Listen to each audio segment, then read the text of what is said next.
Arrivé à la deuxième partie de Constit, le pouvoir politique, et on va commencer par une leçon assez difficile, je trouve, le statut du parlementaire.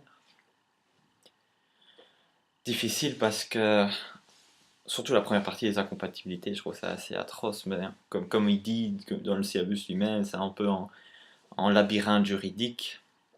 Enfin, comme toujours, c'est une question d'effort et on va passer ça. Alors, il ne faut pas confondre les incompatibilités et les conditions d'éligibilité. Effectivement, une incompatibilité, ça n'empêche pas de se porter candidat, ça empêche simplement d'exercer deux mandats en même temps. Autrement dit, il faut faire un choix entre deux fonctions. Et en Belgique, on a le système de la double porte, le principe de la double porte. C'est-à-dire que chaque législateur qui a cette compétence peut valablement former ou établir des incompatibilités qui auront des répercussions sur les des organes des autres ordres juridiques.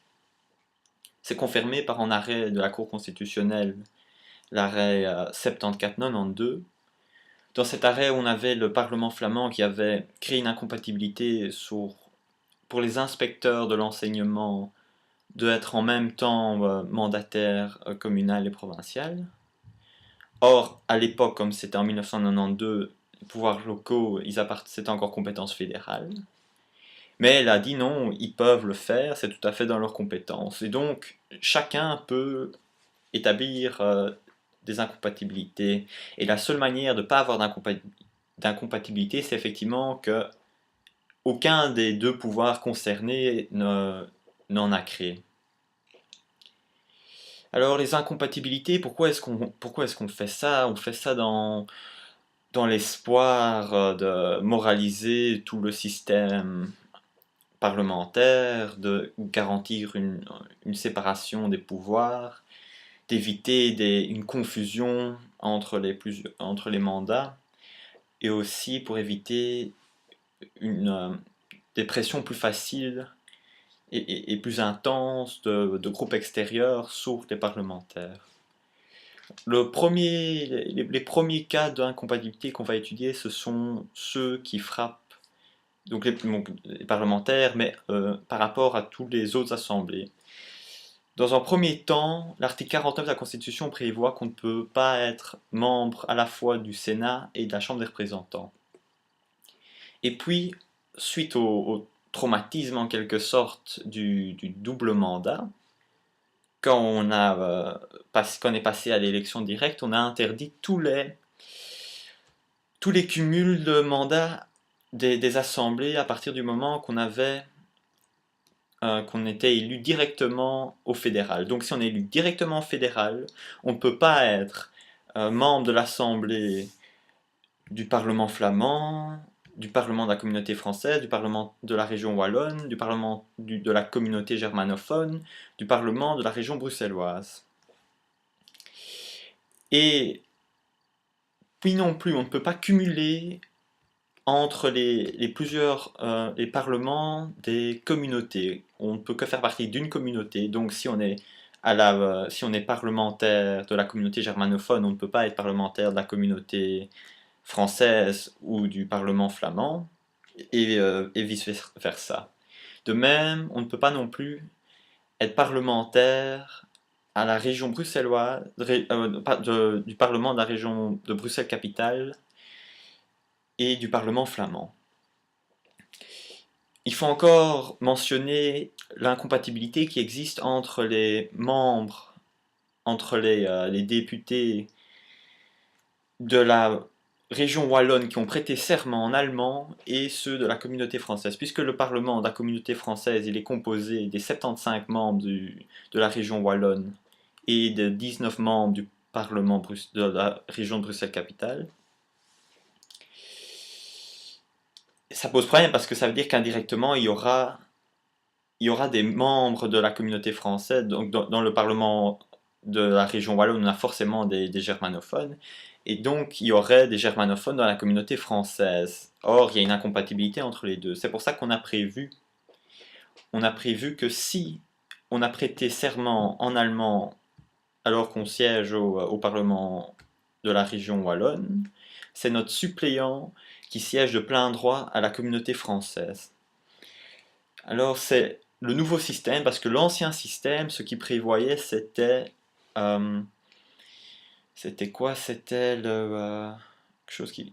C'était qu'on siégeait, mais seulement avec voix consultative au Parlement de la communauté française. Or, ça n'était pas totalement constitutionnel parce que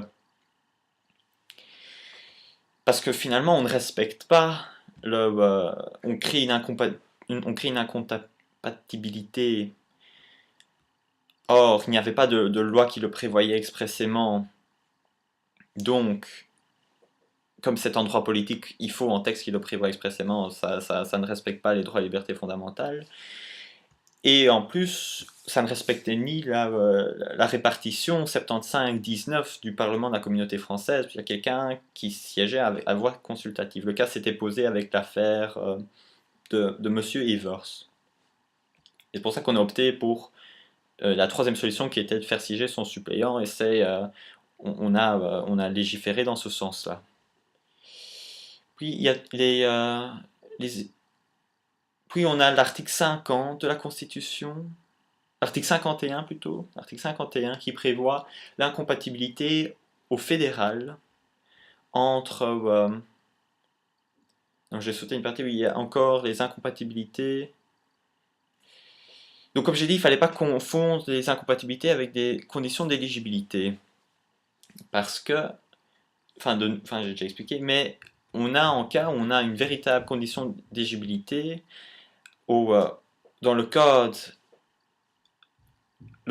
wallon de la démocratie locale, où là, on a prévu comme condition d'éligibilité, pour ce qui est du provincial, des élections provinciales, qu'on ne peut pas se porter candidat si on est déjà membre d'une assemblée législative. Donc là, c'est pas une incompatibilité, c'est une vraie condition d'éligibilité. Et alors, il y a deux personnes intéressées qui ont introduit un recours en annulation devant la Cour constitutionnelle. Et c'est dans son arrêt 130-2006. Et elle a rejeté l'annulation parce que les personnes soutenaient que ça portait atteinte à leurs droits, parce que finalement, eux, ils étaient prêts, soi-disant, à renoncer à leur mandat du parlementaire, leur mandat parlementaire, tout à fait, pour obtenir le mandat provincial, s'ils l'obtenaient. Mais la Cour constitutionnelle a rejeté, elle a dit non, parce que ça poursuit un but légitime, cette règle, c'est-à-dire garantir l'effet utile du vote. En plus, c'est proportionnel, la mesure est proportionnée parce que il y a encore moyen de se porter candidat au provincial, il suffit de démissionner de l'autre côté. Et puis, c'est encore raisonnablement justifié parce que le droit d'éligibilité, il peut être plus encadré que le droit de vote. Et alors, donc maintenant, on passe à l'article 51 de la Constitution qui prévoit l'incompatibilité au fédéral entre le poste de député ou de sénateur et une fonction rémunérée de l'exécutif. Avant, on avait une loi en 1931 qui prévoyait que quand on prêtait serment et qu'on avait une fonction dans l'exécutif rémunéré, cette fonction prenait fin au serment, et que après la cessation de son mandat, c'est seulement 1 an par après qu'on pourrait reprendre une fonction rémunérée à l'exécutif. Mais cette loi a été modifiée le 18 septembre 1986. Là, ce qu'on a prévu, c'est la possibilité d'un congé politique, c'est-à-dire, à partir du moment où je suis élu au Parlement, je peux obtenir un congé de ma fonction dans l'exécutif et la reprendre une fois que mon mandat aura pris fin. Et on a fait ça, mutatis mutandis, aux entités fédérées, mais sauf pour l'enseignement, donc partout sauf si la mesure dans l'exécutif, ça fait partie de l'enseignement dans les entités fédérées. Et puis il faut comprendre que dans notre état de droit, l'état du droit actuel, on peut avoir un rôle dans l'exécutif rémunéré dans les entités fédérées si on est membre du Parlement fédéral et inversement. Donc on peut être membre des parlements fédérés et avoir une fonction rémunérée dans l'exécutif du fédéral. Puis il y a encore une incompatibilité originale qui a été imaginée en région wallonne entre les pouvoirs locaux et l'Assemblée du Parlement wallon.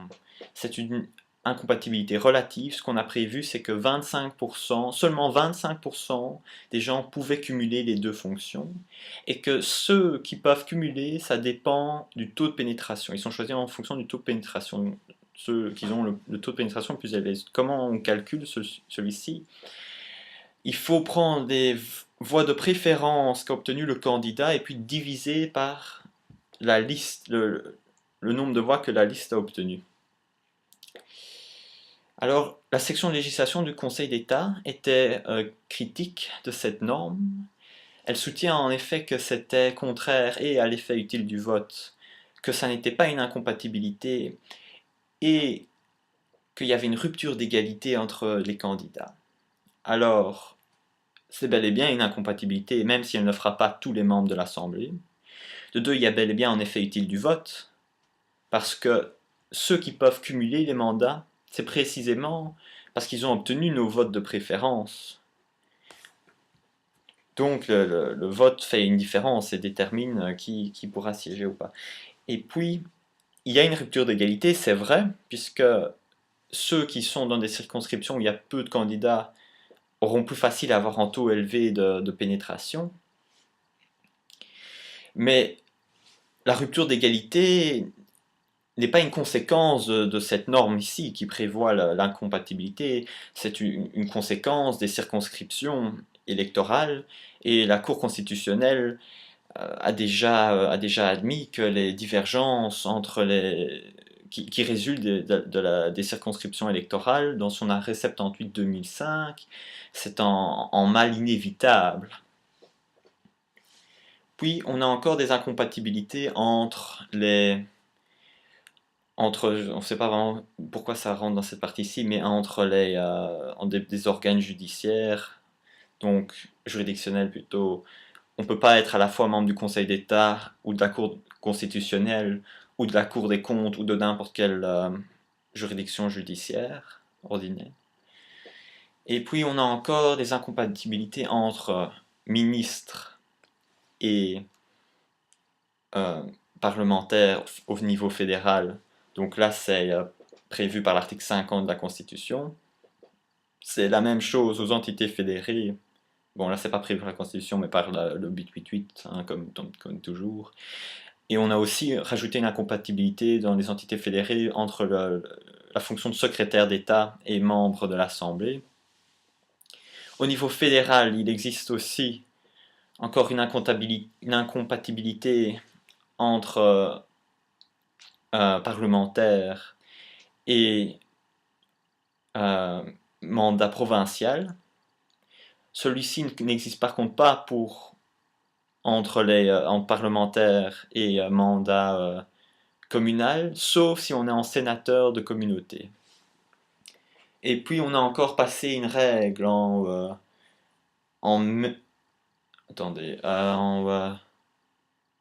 le 14 mai 1999, non, je pense pas que le 4 mai 1999.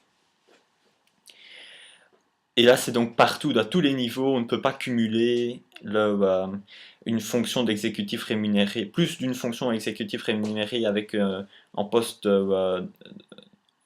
d'assemblée.